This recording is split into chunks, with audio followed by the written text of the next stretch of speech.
নীতিশ কুমারকে রাজনৈতিকভাবে বিশ্বাস করা আর নিজেই মোটামুটি চাদর টাদর মুড়ি দিয়ে কবরে গিয়ে শুয়ে পড়া একই ব্যাপার, এটা এতদিনে গোটা ভারতবর্ষ বুঝে গেছে। অথচ এই রাজনৈতিক বাধ্যবাধকতার জায়গা থেকে নীতিশ কুমারের উপর ভরসা করেই 2024-এ নরেন্দ্র মোদীকে সরকারটা গড়তে হয়েছিল। সরকার তো গড়া হয়েছে, ঠিক আছে, কিন্তু এই নীতিশ কুমারের উপর ভরসা করে, যাকে পল্টুরাম নামেই সকলে মোটামুটি আখ্যায়িত করছেন, 5টা বছর যদি সরকার চালাতে হয়, তার থেকে মূর্খের স্বর্গে বাস করা অনেক ভালো। আর নরেন্দ্র মোদী অমিত শাহজি যে রাজনীতিটা করেন, তাদের আর যাই হোক, ভারতবর্ষ ছেড়ে দিন, গোটা বিশ্বের কেউই মূর্খ রাজনীতিবিদ বলবেন না। তাহলে এই নীতিশ কুমারকে যে রাজনৈতিকভাবে কাটা হবে, এটা কার্যত নিশ্চিত ছিল, কিন্তু প্রশ্নটা ছিল কবে, কোথায়, কিভাবে, সেইটা নিয়ে। কিন্তু মহারাষ্ট্র এবং হরিয়ানাতে ওভারওয়েলমিং উইন পাওয়ার পর এবার কি বিজেপি সেই কাজটা সন্তর্পণে শুরু করে দিল?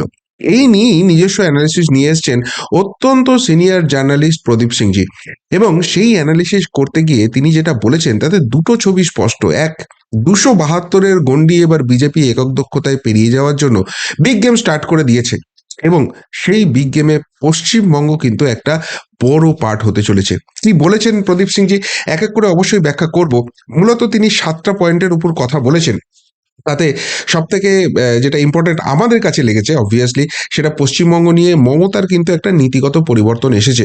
2011-তে এই রাজ্যে ক্ষমতায় আসার পর এই ধরনের দোলচালে ভুগতে কিন্তু মমতা বন্দ্যোপাধ্যায়কে দেখা যায়নি, ফলে পশ্চিমবঙ্গের রাজনীতি নিয়ে খুব ইম্পর্টেন্ট আপডেট তিনি দিয়েছেন।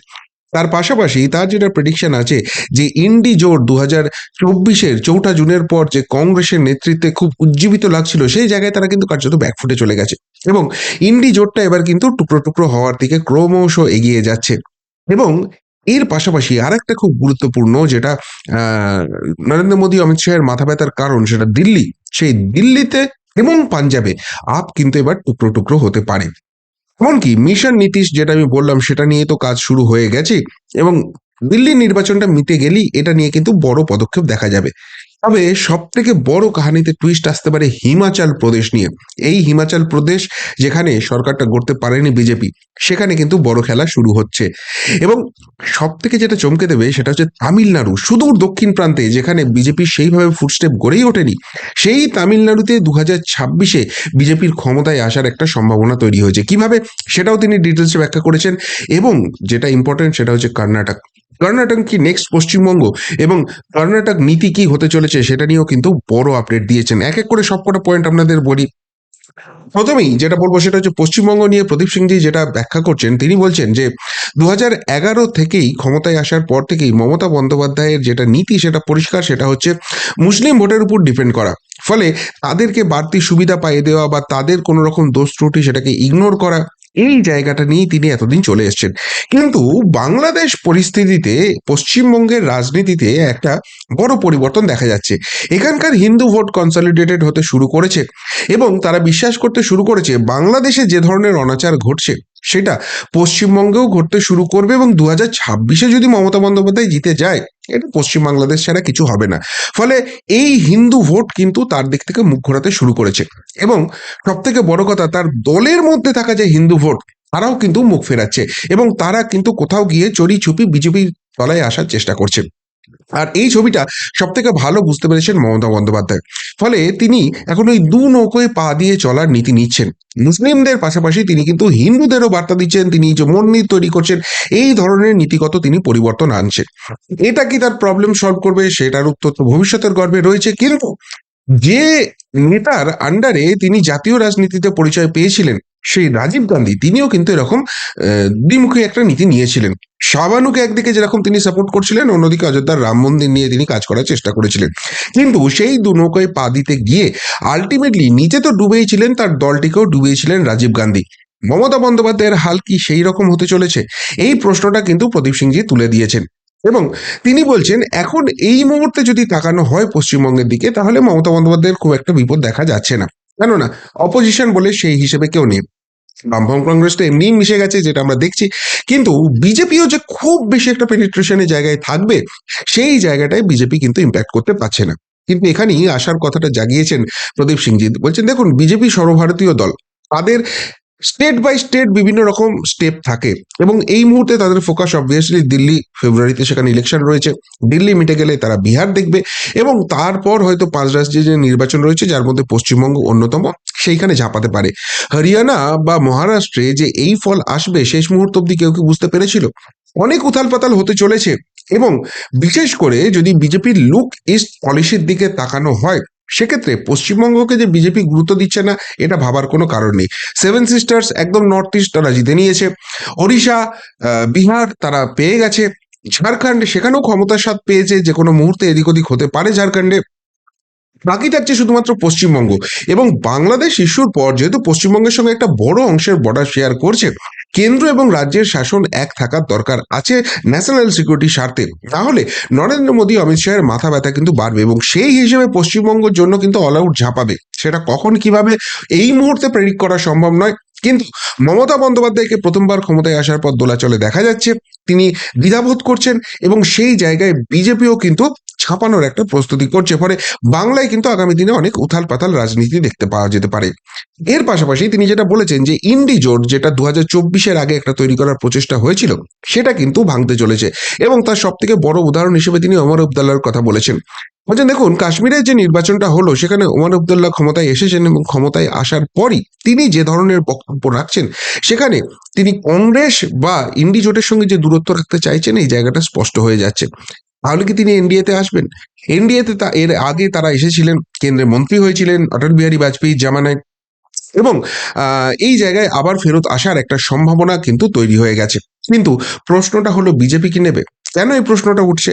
তার কারণ হচ্ছে ওমর আবদুল্লাহ কিন্তু জম্মু কাশ্মীরের মুখ্যমন্ত্রী হতে পারেন, কিন্তু রাজ্যটা বকলমে চালাচ্ছেন দুজন, একজন হচ্ছেন জম্মু কাশ্মীরের গভর্নর এবং আরেকজন হচ্ছেন অমিত শাহ, কেননা পুলিশ কেন্দ্রের হাতে রয়েছে এবং সেখানে কিন্তু ফুল স্টেটের মর্যাদা এখনো জম্মু কাশ্মীর পায়নি।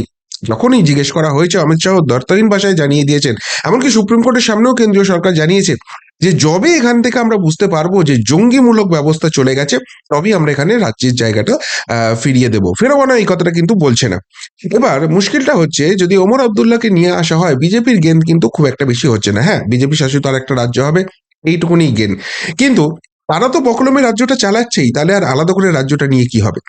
অন্যদিকে ওমর আবদুল্লাহ, ফারুক আবদুল্লাহ এদের যে পরিবারতান্ত্রিক রাজনীতি সেটা নিয়ে যে অ্যাটাক করা হয়, সেই জায়গাটা কিন্তু একটা বড় ধাক্কা হতে চলেছে। বহু কষ্টে জম্মু কাশ্মীরকে কিন্তু এই সন্ত্রাসবাদীদের হাত থেকে বার করে নিয়ে আসা হচ্ছে, এই জায়গায় তারা কিন্তু খুব একটা ইন্টারেস্টেড হবে না তাদেরকে এনডিএ জোটে ফেরাতে। কিন্তু ওমর আবদুল্লাহ নিজের রাজনৈতিক স্বার্থে এনডিএর কাছাকাছি আসার চেষ্টা করবেন এবং সেটা আসতে না পারলেও অ্যাটলিস্ট ইন্ডির সঙ্গে তো দূরত্ব বাড়াবেনই, কেননা সেখানে তার সঙ্গে সম্পর্ক রেখে তাদের কোনো লাভের লাভ হচ্ছে না, কংগ্রেস মুছে গেছে জম্মু কাশ্মীরের রাজনীতি থেকে। আরেকজন গুরুত্বপূর্ণ নেতা ইন্ডি জোটের হেমন্ত সোরেন, ঝাড়খণ্ড, তার সঙ্গে কি ইকুয়েশন হবে এটাও কিন্তু একটা বড় প্রশ্ন হতে চলেছে। হেমন্ত সোরেন তিনি নিজের দুর্নীতির দায়ে রয়েছেন এবং যে কোনো মুহূর্তে তাকে জেলে যেতে হতে পারে এই সম্ভাবনা হয়েছে। যদিও ঝাড়খণ্ড তিনি জিতেছেন, কিন্তু এই অবস্থায় কেন্দ্রের সঙ্গে ঝগড়া বাড়ালে তার বিপদ বাড়বে বই কমবে না। এই জায়গায় বিজেপি তাকে কতখানি নিতে আগ্রহী হবে এটা নিয়ে যেমন প্রশ্ন আছে, কেননা তাকে নিলেও এই দুর্নীতিবাজদের দলে নেওয়া হচ্ছে, ওয়াশিং মেশিন, এইসব তত্ত্ব সামনে চলে আসবে। কিন্তু কিন্তু যদি পশ্চিমবঙ্গের জন্য ঝাঁপানো হয় তাহলে হেমন্ত সোরেনের সঙ্গে ইকুয়েশন কিন্তু চেঞ্জ হতে পারে। সেই সম্ভাবনাটাকে বাড়াবার জন্য অ্যাটলিস্ট ইন্ডি জোটের সঙ্গে তো হেমন্ত সোরেন দূরত্ব বাড়াবেন। অর্থাৎ ইন্ডি জোটের দুজন গুরুত্বপূর্ণ নেতা ওমর আবদুল্লাহ এবং হেমন্ত সোরেন তারা কিন্তু ইন্ডি জোট থেকে সরে আসতে চলেছে, ফলে ইন্ডি জোট কিন্তু ছারকার হওয়ার দিকে যাবে। অন্যদিকে ইন্ডি জোট যাদেরকে মুখ করতে চাইছিল সেই রাহুল গান্ধী, প্রিয়াঙ্কা গান্ধী, তারা কিন্তু নিজেরা এবার বিভিন্ন সমস্যায় জর্জরিত হচ্ছেন।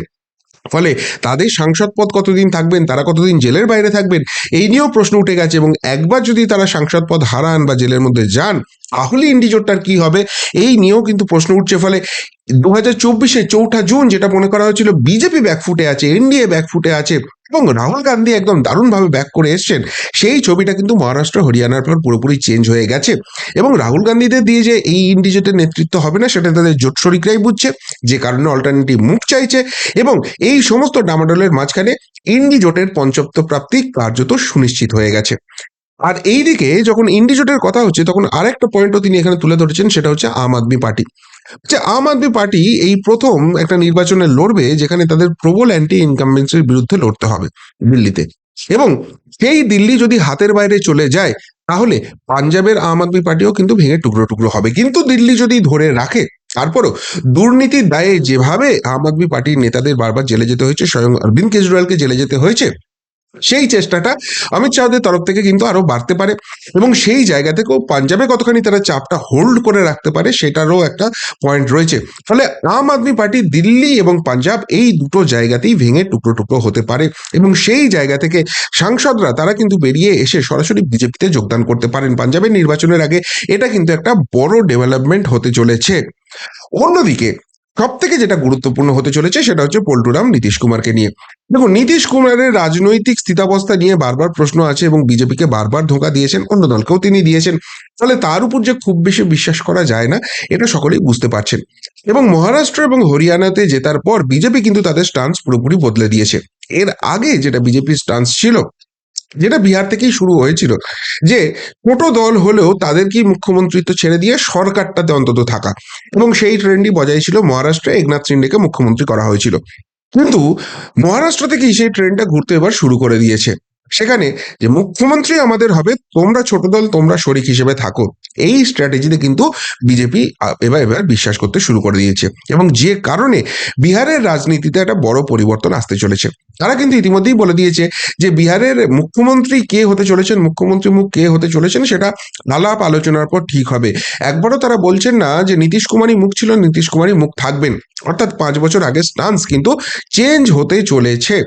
আর এই জায়গাটাতেই সিঁদুরে মেঘ দেখছেন। তাহলে কি এবার পাল্টা প্রত্যাঘাত আসবে নীতিশ কুমারের তরফ থেকে? এবং তাদের একটা বড় সংখ্যক এমপি রয়েছেন যেটার উপর ডিপেন্ড করে থাকতে হচ্ছে বিজেপিকে, এবং যে কারণেরই ব্ল্যাকমেলিং এর সুযোগটা পাচ্ছেন নীতিশ কুমার। এবার তার সঙ্গে যদি কোনো রকম কোনো কিছু মতানৈক্য তৈরি হয়, তিনি সাথে সাথে আরজেডির সঙ্গে চলে যাবেন, কংগ্রেসের সঙ্গে চলে যাবেন এবং সেখানে গিয়ে তিনি বিজেপির এগেনস্টে যাবেন। এই সমস্ত জায়গা তৈরি হতে পারে, কিন্তু না রায়গি বাঁশ না বাজেগি বাঁশরি সেই সিচুয়েশন যদি হয়, অর্থাৎ এই নীতিশ কুমারের যারা সাংসদ আছেন তারাও বুঝতে পারছেন নীতিশ কুমারের পর এই রাজনৈতিক দলটার কোনো রকম কোনো ভবিষ্যৎ নেই।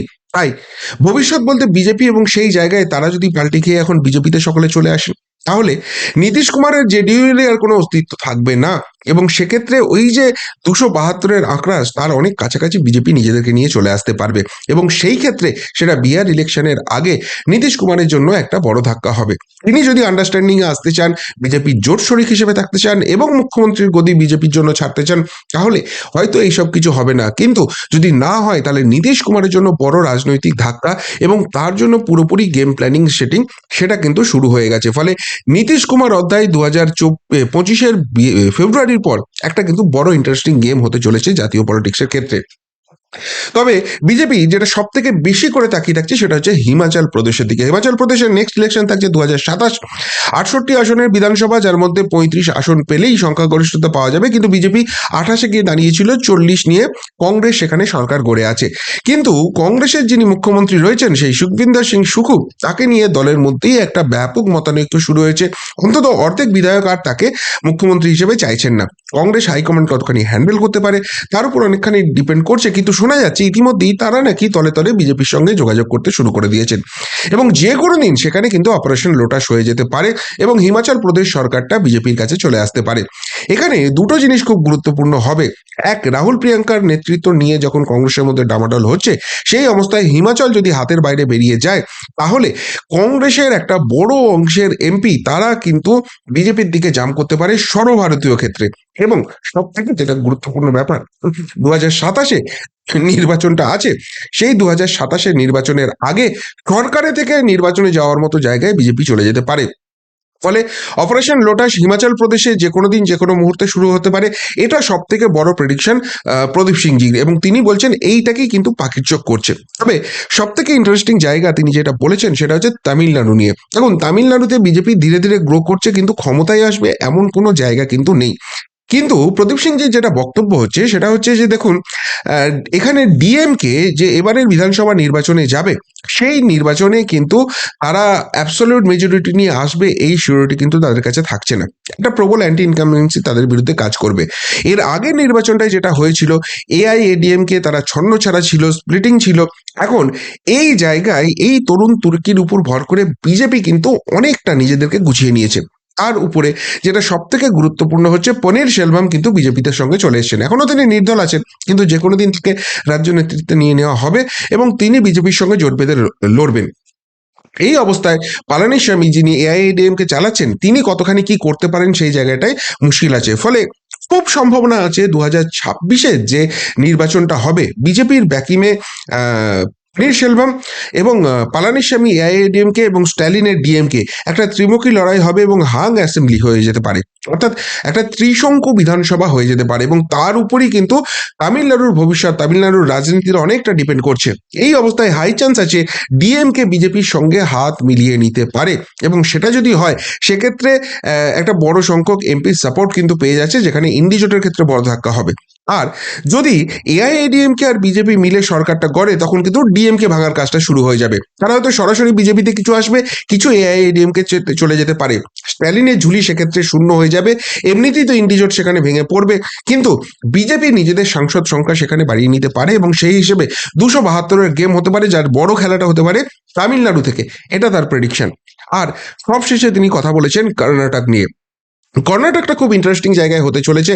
তার কারণ হচ্ছে কংগ্রেসের নিজেদের মধ্যে প্রচন্ড ডামাডোল শুরু হয়ে গেছে এবং সেখানে এটা নেক্সট পশ্চিমবঙ্গ বলে তিনি ব্যাখ্যা করছেন, বলছেন এখানে যেভাবে মুসলিমদের উপর কংগ্রেস ডিপেন্ড করছে এবং যেভাবে সেই কাজগুলো শুরু হয়ে যাচ্ছে, হিন্দু মুসলিম একটা বড় জায়গায় ভোট ব্যাংক ডিভাইড হতে চলেছে। এর মধ্যে যে ওখানকার লোকাল যে ভোট রয়েছে, ওই লিঙ্গায়ত ভোট, ভোক্তা লিঙ্গায়ত ভোট, এইসব যে ইকুয়েশনগুলো আছে সেগুলো বিজেপির পক্ষে যাচ্ছে। কিন্তু মুশকিল হচ্ছে বিজেপির নেতৃত্ব নিয়ে সেখানে কিন্তু ডামাডোল শুরু হয়ে গেছে। সেখানে ইয়েলুদুপ্পা ছিলেন, ইয়েদুরাপ্পাকে সরিয়ে দিয়ে সেখানে বোম্মাই স্বামীকে নিয়ে আসা হয়েছিল, তার নেতৃত্বে ফ্লপ করেছে। এখন ইয়েদুরাপ্পার ছেলেকে সেখানে বিজেপির দায়িত্ব দেওয়া হয়েছে, কিন্তু তাকে বিজেপির একটা বড় অংশ মেনে নিতে পারছে না। ফলে বিজেপি যে একটা সেখানে পরিবেশ তৈরি হচ্ছে সেই জায়গাটাকে কতখানি ক্যাপচার করতে পারবে সেটা নিয়ে প্রশ্ন হয়ে যাচ্ছে বিজেপির নিজস্ব ডামাডোলের জন্য। কিন্তু প্রশ্নটা হচ্ছে যদি তামিলনাড়ুতে বিজেপি ক্ষমতায় চলে আসে, অন্ধ্রপ্রদেশে ইতিমধ্যেই তাদের জোট সরকার রয়েছে, তেলেঙ্গানাতে তারা ভালো ফল করছে, কেরালাতে তাদের কিছুটা হলেও উত্থান হচ্ছে, পাশের রাজ্য গোয়া রয়েছে, মহারাষ্ট্র রয়েছে, চারিদিক থেকে যখন এইভাবে ঘেরা হচ্ছে সেই জায়গা থেকে কর্ণাটকের উপর কিন্তু আলটিমেটলি চাপটা আসবে এবং বিজেপি এই কর্ণাটকেই প্রথম দক্ষিণ ভারতে তাদের ফুটপ্রিন্টটা রেখেছিল। ফলে সেই জায়গাটায় কর্ণাটক পলিটিক্স নিয়েও কিন্তু অনেক চেঞ্জ হবে, সেটা বিজেপির ইন্টারনাল চেঞ্জও হবে এবং কংগ্রেস ভাঙার কাজও হবে। ফলে কর্ণাটকও কিন্তু আগামী দিনে দেখার জন্য একটা বড় পলিটিক্যাল গেম সেখানে হতে চলেছে। এই ছিল মোটামুটি তার অ্যানালিসিস, যেখানে 272-এর আঁকড়ার জন্য তামিলনাড়ুর জন্য একটা বড় জায়গা হতে চলেছে এবং সরাসরি কংগ্রেস ভাঙার মতো জায়গায় একটা যেতে পারে, এই জায়গাটা ছবি আসছে। অন্যদিকে ইন্ডিজোট ভাঙছে এবং সব থেকে বড় কথা, এই মুহূর্তে তৃণমূল কংগ্রেসের বিপদ হয়তো সেইভাবে উঁকি মারছে না, কিন্তু এই প্রথম নীতিগত পরিবর্তন করতে হচ্ছে মমতা বন্দ্যোপাধ্যায়কে এবং যেভাবে হরিয়ানা মহারাষ্ট্রের শেষ ল্যাপে গিয়ে খেলা ঘুরিয়েছিল বিজেপি, বাংলা কিন্তু তাদের আউট অফ ফোকাস হয়ে যায়নি। ফলে বাংলা নিয়েও অনেক ইন্টারেস্টিং গেম আসতে চলেছে। কি বলবেন প্রদীপ স্যারের এই অ্যানালিসিস নিয়ে? সত্যি কি এর সঙ্গে সহমত হওয়া যাচ্ছে? সত্যি কি বিজ্ঞান স্টার্ট? সত্যি কি বাংলা নিয়ে বড় কিছু ভাবনা চিন্তা রয়েছে, নাকি এগুলো শুনতেই ভালো কাগজে কলমে, হাতে কলমে সত্যিই হবে কি? প্রশ্নের উত্তরটা অবশ্যই কমেন্ট বক্সে কমেন্ট করে জানাবেন। আমরা মতো এখানেই শেষ করলাম, ফেরত আসছি নতুন প্রতিবেদন নিয়ে খুব তাড়াতাড়ি। ভালো থাকবেন, সাথে থাকবেন, পাশে থাকবেন। নমস্কার।